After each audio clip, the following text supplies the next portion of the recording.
Welcome students.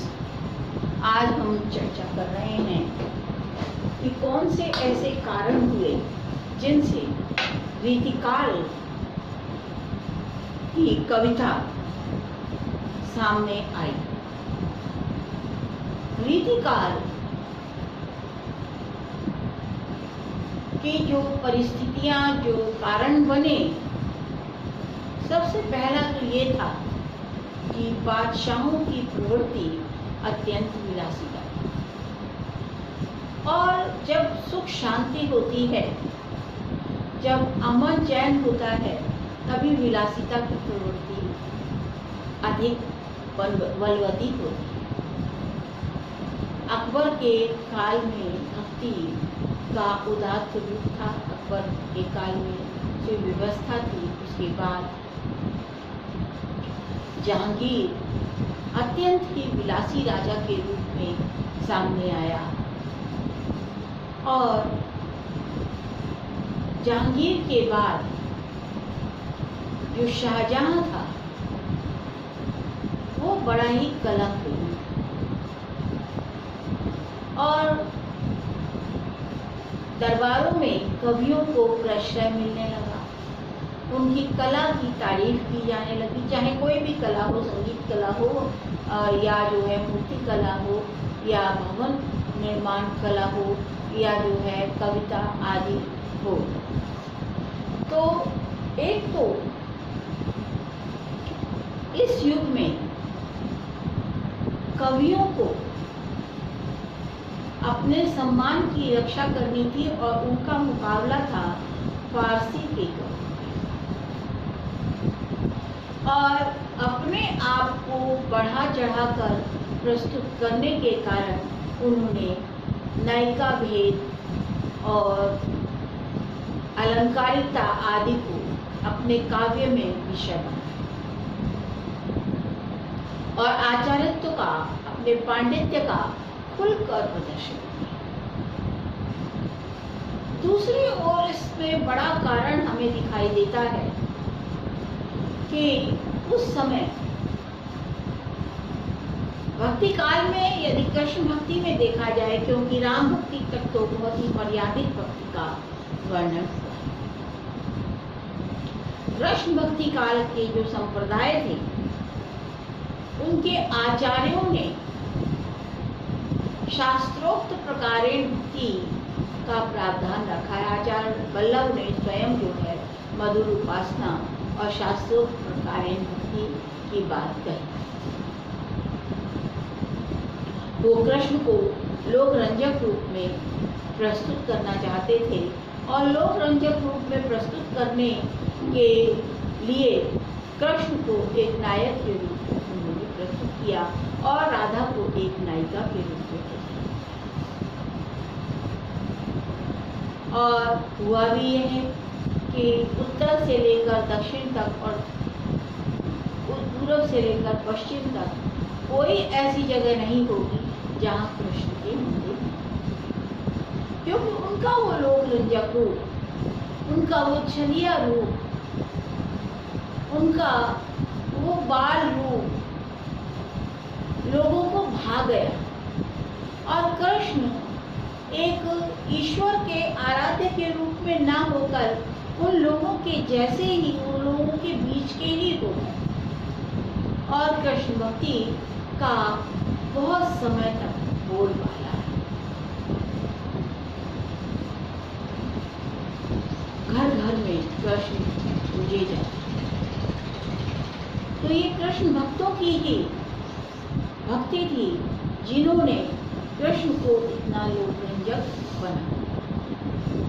Mahabharat में तो उनका योगीराज कृष्ण का रूप भी उल्लेखित है, परंतु उन्होंने, कृष्ण भक्तों ने उन्हें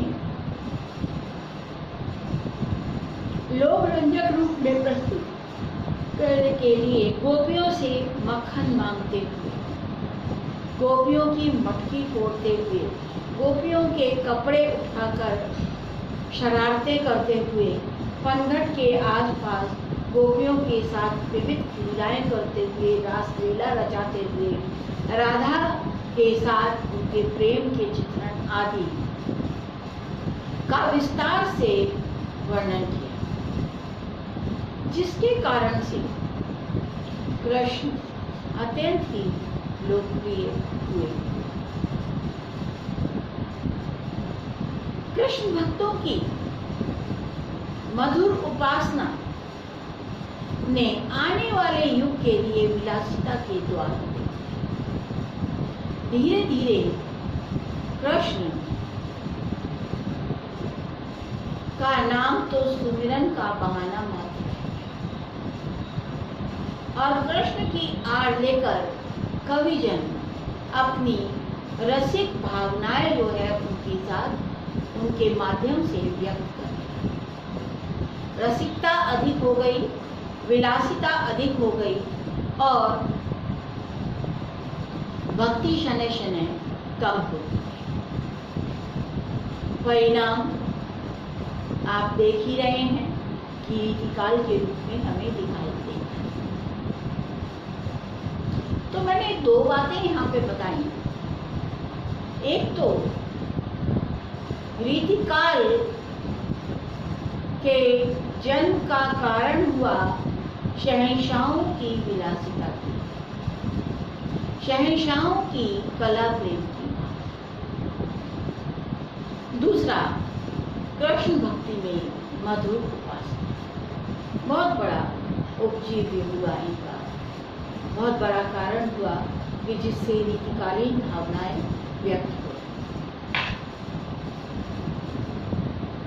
एक नवीन मार्ग मिला, एक नवीन प्रकार का साहित्य मिला। अगर हम देखें तो भक्ति काल के अंत में ही कृपाराम ने हित तरंगिणी पुस्तक की रचना। हित तरंगिणी नायिका भेद का ग्रंथ है, तो रीतिकाल से पूर्व ही नायिका भेद के ग्रंथ रचने शुरू हो गए। इसी तरह से सूरदास का साहित्य लहरी ग्रंथ है, जिसमें शास्त्रीय चर्चा की गई है, जिसमें 108 अलंकारों का वर्णन है और साथ साथ उतने ही नायिका भेदों का वर्णन है। इसी तरह से आचार्य नंददास थे, कवि नंददास, जो अष्टछाप के ही कवि थे सूरदास की तरह, आचार्य विठल के शिष्य।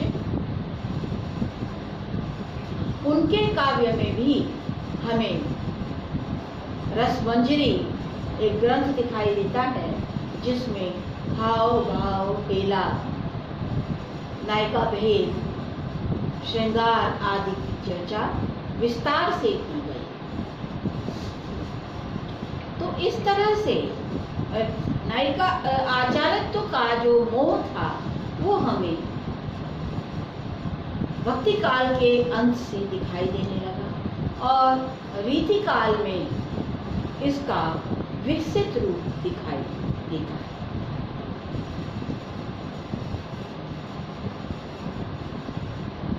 सबसे बड़ी बात, रीति का अर्थ है एक परंपरा, एक मार्ग, जिसका अनुसरण बहुत से कवियों ने किया। कुछ विशिष्ट प्रवृत्तियां थी जो इन कवियों ने अपने काव्य में प्रस्तुत की। 3 तरह के कवि हुए इस काल में, रीतिबद्ध, रीति मुक्त और रीति सिद्ध।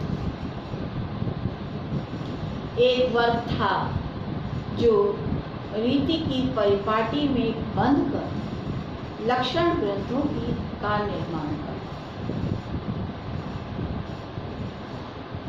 ये आचार्य कवि थे और इन्होंने सभी ने कोई ना कोई काव्य शास्त्रीय ग्रंथ अवश्य लिखा।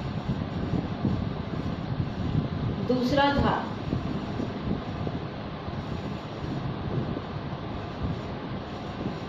रीति सिद्ध।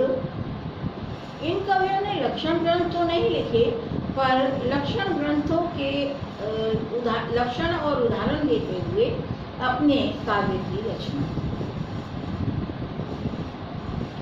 तीसरा वर्ग था रीति मुक्त का।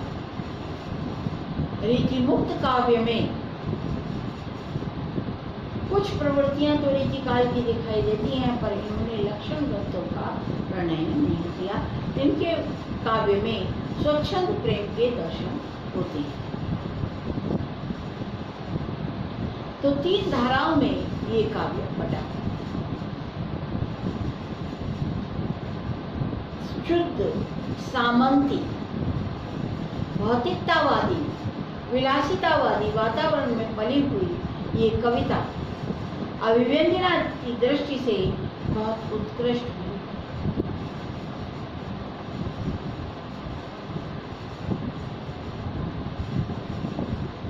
साहित्यिक क्षेत्र में प्रदर्शन की प्रवृत्ति का बहुत बोलबाला है।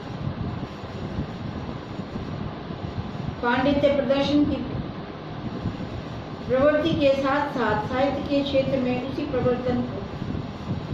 प्रदर्शन प्रवृत्ति का बोलबाला है। कविकर और आचार्य कर्म का एक साथ निर्वाह।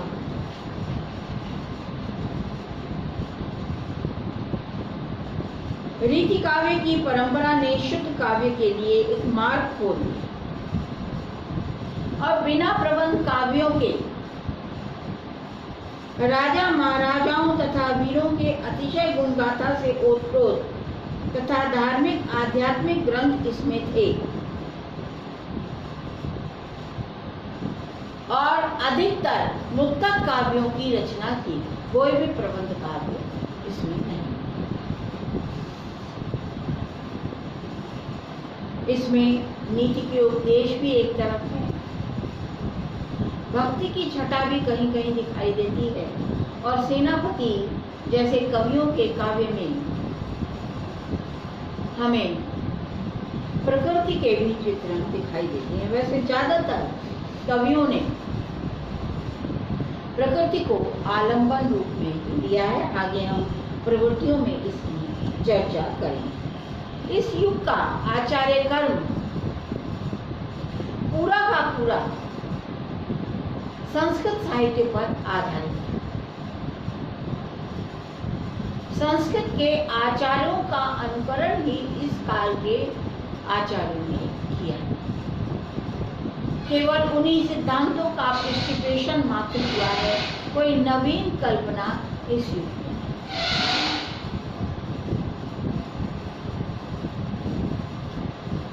इनकी विशेषता थी कि अपने आश्रयदाताओं को चमत्कृत करके ये अधिक से अधिक पुरस्कार पाना चाहते थे और इसमें ये सफल भी हुए।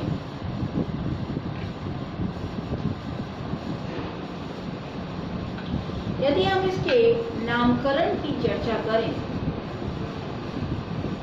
तो आचार्य शुक्ल ने इसका नाम रीतिकाल रखा, जो 1700 से 1900 का समय था। वो रीतिकाल के नाम से अभिहित किया। हजारी प्रसाद द्विवेदी ने तथा मिश्र बंधुओं ने इसे श्रृंगार काल कहा।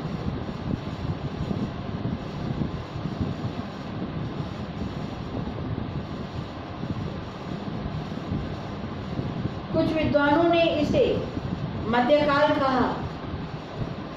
अनेक भेद इसके कर दिए गए। अलग अलग नामों से अभिहित होने पर कोई अलंकृत काल कहता है तो कोई कला का। मिश्र बंधुओं ने इसे अलंकृत काल के नाम से पुकारा। उन्होंने रीति कवियों के अलंकारों के अधिक प्रयोग के कारण ऐसा नाम लिया। कला पक्ष की प्रधानता को देखते हुए कुछ विद्वानों ने इसे कला काल के नाम से पुकारा है। विश्वनाथ प्रसाद सिंह का कहना है कि इस काल के लिए श्रृंगार काल नाम सबसे ज्यादा उपयुक्त काल है, क्योंकि रीति काल के नाम से किसी विशेष प्रवृत्ति का उद्घाटन नहीं होता, पर जब श्रृंगार काल की बात करते हैं तो विशेष प्रवृत्ति अपने आप उद्घाटित हो जाती है। और सभी कवियों ने इसका, क्योंकि इस काल में सबसे ज्यादा प्रधानता श्रृंगार रस की रही, चाहे वियोग श्रृंगार हो या संयोग श्रृंगार, दोनों ही पक्षों में श्रृंगार की प्रधानता इस युग में रही। इस तरह से रीतिकालीन युग मध्यकाल है हिंदी साहित्य का, और इसमें भक्ति वीरता की धाराएं भी प्रबल रही। अगर श्रृंगार काल इसे कहेंगे तो ये भक्ति और वीरता कहीं ना कहीं उपेक्षित हो जाएगी। इसमें बहुत से विविध ग्रंथ लिखे गए, जैसे ज्योतिष, कामशास्त्र, शालिहोत्र, अश्वशास्त्र आदि। उन ग्रंथों पर भी हम नजर डालें तो इसका नाम, जो उचित नाम है, वो मध्यकाल ही अधिक समीचीन दिखाई देता है। आगे हम चर्चा करेंगे इसकी परिस्थितियों की। तो सो थैंक्स ऑल स्टूडेंट्स, और कल हम फिर से आपको आगे चर्चा